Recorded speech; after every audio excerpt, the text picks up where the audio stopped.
Aleykümselam ve rahmetullahi ve berekatuhu.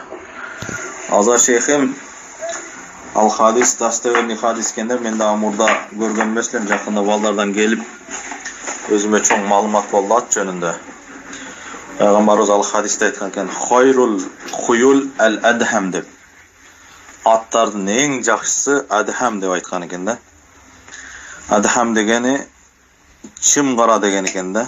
Жылтыраган кап кара көмүрдөй болгон. Эң биринчи сыпат ушул экен да, негизги сыпат.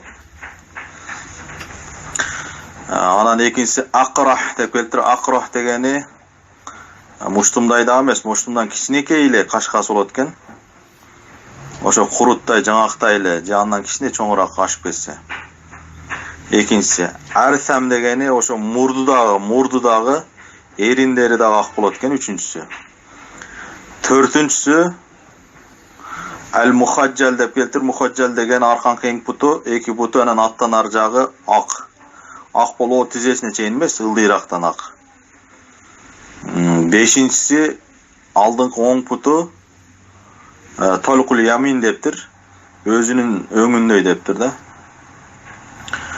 Эми ушул берки сыпаттары буга кошумча аналеги атты көркүнө чыгара турган немелери да, белгилери. Негизгиси аттын кара болгону экен да.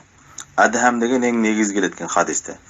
Андан кийин ага да кошумча аттын алеги жакшы болуштугуна, фазилетинин артыкчылыгынын көбөйүштүгүнө жанакы белгилери кошулуп кетет экен.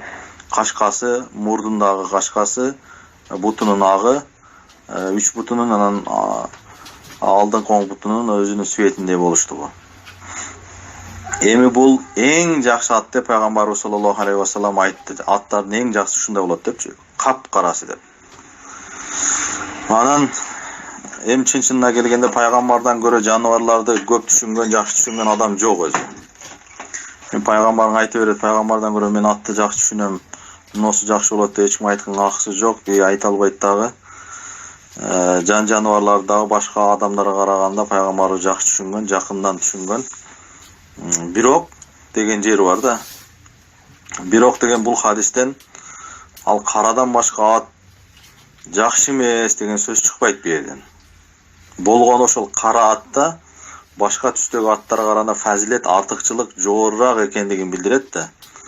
Бирок кара болуп дагы жердеги караганда улакка кирбеши мүмкүн. Жакшы дегенде бир эле улакка жарайт дегенди түшүнбөш керек ал. Ал жакшы болуп деле ошондой белгилери болуп туруп деле улакка воошем кирбей байгеге да жарабашы мүмкүн да. Бирок баары бир ал атта жакшылык бар. Башка атка караганда ал жакшы деп атат да. Мүмкүн ал жакшылыгы адамдын үй бүлөсүнө жакшылык келет, өмүрү узун болушуна себеп болот, бактылуу болушуна себеп болот, береке бар ал атта, башка бир маанилерде да түшүнсө болот да. Ошон үчүн жалпы жонунан караганда, мисалы үчүн ат тандаганда жерде ат тура турган болсо, кара ат тура турган болсо, жердеги караганда же тооруга караганда, же болсо чарпар, алапала, көккө караганда кара ат эгерде башка жактарынан тең боло турган болсо, өңү тарабынан кара ат бергилерден бир текиш жогору турат дегенди билдирет да. Анан хадистин уландысында келиптир. Эгерде кара болбой калса дептир. Адхам деген чым кара болбосо, анда карагер болуп үстүлөрү карайып кеткен тору ат ушул сыпаттарда болсо бул экинчи орунда турат деген экен да. Торуларчы. Ошо торуда деле ошондой тору болуп, анын деле кичинекей кашкасы бар, эринде дагы ошол оозунда дагы кашкасы бар. Буттары 3 буту ак. Алдыңкы ошо оң жагындагы буту өзүнүн ошол тору светинде болсо, бул экинчи месте да турат экен да. Эми бул пайгамбарыбыздын сөзү. Пайгамбардын сөзүн эч ким жанакына мунакаша кылып талкуулаганга эч кимдин акысы жок. Бул деген адилеттүүлүк менен айтылган сөз. Мындан башка аттар начар деген сөз чыкпайт.